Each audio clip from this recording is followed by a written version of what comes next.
Okay, well, I am Professor Thomas Target, and I'm one of the astronomers in the department.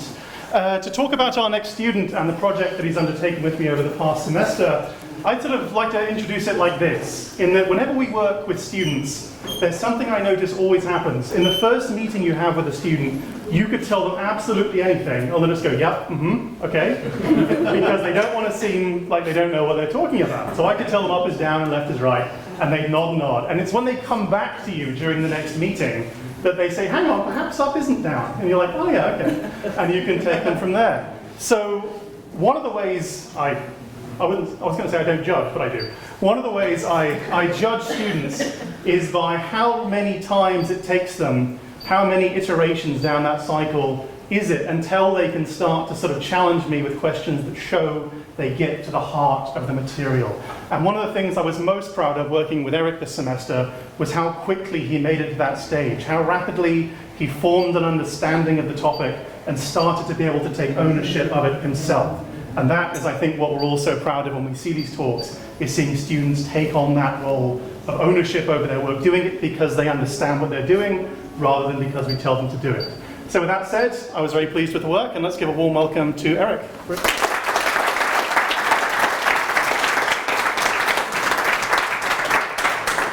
Hello, I'm Erik, and I'm going to be presenting about my project on determining the sizes of galaxies through photometry and making improvements on the methods that are normally used to determine those sizes. And my advisor, as you saw, was Dr. Target. So for a little background is, what is a galaxy? A galaxy is essentially a large collection of stars that can range from hundreds of millions to even trillions of stars that are gravitationally bound. And here's an example of the pinwheel galaxy, a spiral galaxy essentially. So the reason why it's important, as I mentioned before, that I need to make improvements on the size estimation of these galaxies is because if you see here, this is usually how images of galaxies look like. If you zoom into any given area, for example, this little square here, you could see that this galaxy is only comprised of maybe a few pixels. It doesn't really have a lot of detail. So when it comes to galaxies that are either really far away or even extremely small, we're only getting a limited amount of data. So we try to have to make a way so we can get the best, most accurate results as we can. So a little more background, photometry is simply just the measuring the light from a source, in this case the sources being galaxies. And the way that we determine the size of a galaxy is by using the half-light radius. And that's simply defined as the radius at which half of an object's light can be found within. So for example here with this diagram, we would expect to find half of this object's light within this particular radius. And that is usually measured in kiloparsecs, which is equivalent to 3,260 light years, where light year is the distance light travels in 1 year, which is approximately 6 trillion miles. And the main reason why we need to use this half-light radius as kind of the standard for galaxy sizes is because depending on a number of variables, including the telescope you use, the camera you use, and even just settings on your computer, it could affect how large a galaxy looks like. So here is the same image of the same galaxy. However, the only difference being is in one case it is overexposed, and in another case it is not as exposed. So you can see that in the case on the right, it appears much larger than the galaxy on the left, even though they're the same one. So that's why we use the half-light radius as kind of the standard, since it's only dependent on the brightness of this galaxy. And what we use to determine the half-light radius is the flux of these galaxies. And essentially what the flux is the amount of energy or photons that passes through a known area, so through a small known area, because these objects that normally emit light like a light bulb, galaxies and even stars, they emit light in every direction. However, we're only receiving a tiny fraction of all this light, which is in the form of the camera. So I had to write a program in order to be able to do this with a number of different images. The idea was to be able to run this program with any given image and then determine these sizes. So the first step that the program had to do was essentially get rid of these background objects. Since we were only interested in getting information of one particular galaxy at a time, most often the center one, we don't really want these background objects to add any unwanted information. They are also sources of light, so that would affect how the flux of this galaxy would appear. So that's why we kind of just block them out, essentially just ignore them, so they don't add any light to the results. So here's a little graph where the x-axis is the radius of these objects in pixels, and the y-axis is the flux of the object. So what the program does essentially is it will calculate the intensity of the galaxy at different radii. So it will start off relatively close to the center and then expand outward as it encompasses more and more of the galaxy until it reaches the edge of the image, and then creating this plot that we use as the reference for the half-light radius. And as you can see here, the reason why we go to the edge of the image is because we want to reach a point where we reach this kind of plateau area, and which will eventually be used as for the reference for the size. The reason why you kind of see this kind of up and down curve in this plateau is because the pixels that are found in the outer regions have a lot of noise. So if you've ever taken a photo at night and it looks very grainy, that's the noise that we're dealing with. So those pixel values tend to oscillate between slightly positive and slightly negative values. So that's why we see kind of this sinusoidal curve. But that's used as since that is essentially the maximum intensity of the galaxy, we use that as the max intensity, and therefore the half-light radius is found at the halfway point. So for example, this line would represent the half-light radius of this galaxy, which would be approximately like 4 or 5 pixels.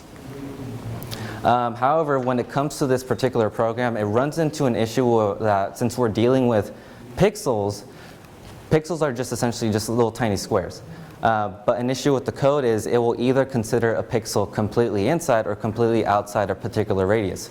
So for example, these 4 outer pixels, the code would consider them completely inside of this circle, even though only approximately a little less than half of the actual pixel is found within that radius. So this could lead to some overestimate or underestimate when it comes to the intensity of these galaxies. So what the main idea that I did to improve this kind of estimation was to divide every single pixel into subpixels. It still runs into the same issue where each pixel is either considered completely inside or completely outside a particular radius. But now since it's been divided into smaller pieces, it kind of gives a more accurate representation of what we would expect to find within each particular radius. And this could be done a number of times. I decided to just go divide each pixel into 9 pieces, but it could be divided into any odd squared, so into 25, 49, and so forth. So these are kind of the initial results that I found when I was testing my program on these different galaxy images. The blue graph is the original data using just normal pixels, and the orange is using my subpixel version. So initially you can kind of see there doesn't appear to be that much of a difference just looking at the overall graph.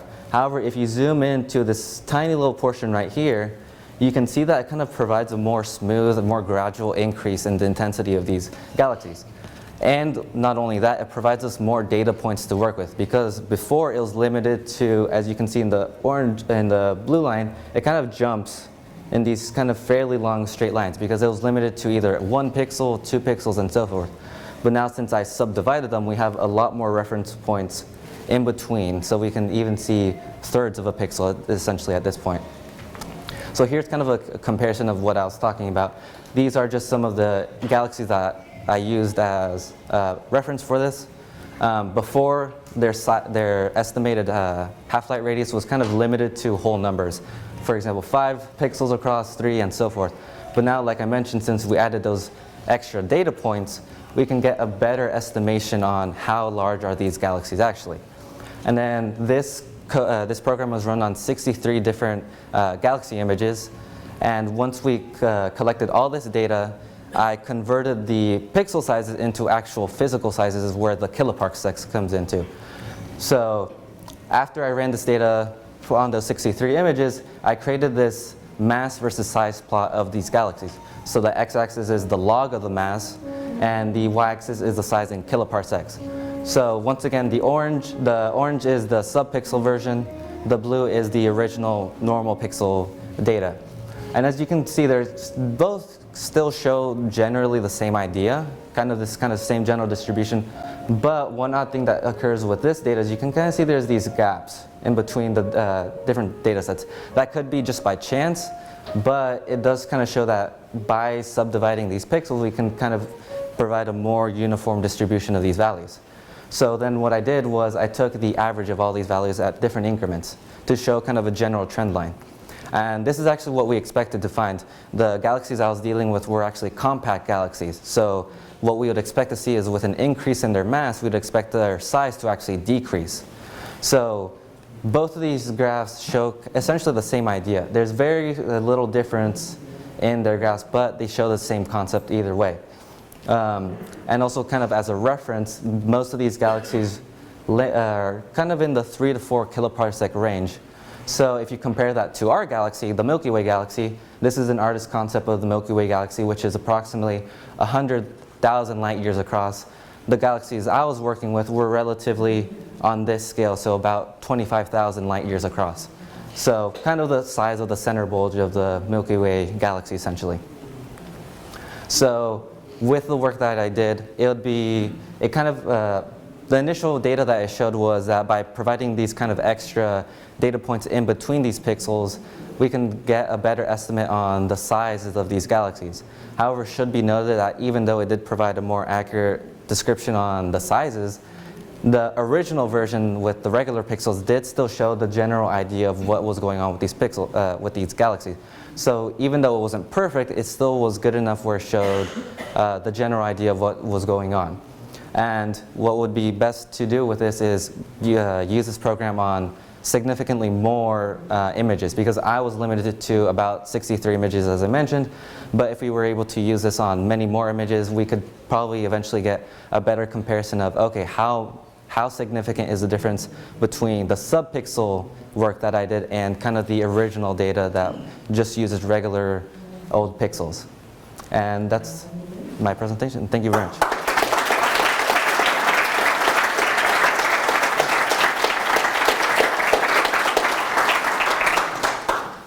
Questions for Erik? Yeah. You were talking about the program. Did you create that program, or was that something that you kind of recycled and used from other? Yeah, so I created the program using a language called Python. It was based off of old code that was created by my professor, Dr. Target, that essentially did this idea, but I still had to make it from scratch. So even though I kind of had his as a reference, I still had to start from the beginning and be able to make these things on my own. But the main point that I added was kind of that subpixel division to kind of provide a more higher resolution kind of in the distribution of the image values, essentially. How did that change affect processing time? Oh, so initially I had essentially two versions of code that would do this subdivision. The first time for a single image, it took it 25 minutes to run. But that's because I was very inefficient in the way I wrote the code. But then once I was able, I kind of made a second draft and it lowered the time down to about a minute. So the subpixel division only added maybe an extra 30 seconds, 40 seconds to the actual runtime of the code. So still fairly quick. Cool. Have you foreseen any upper limit in subdividing those pixels? Would it hit a point where you'd want to stop? That's actually something I considered too, because I was kind of thinking, what if these values are subdivided so much that they're insignificant?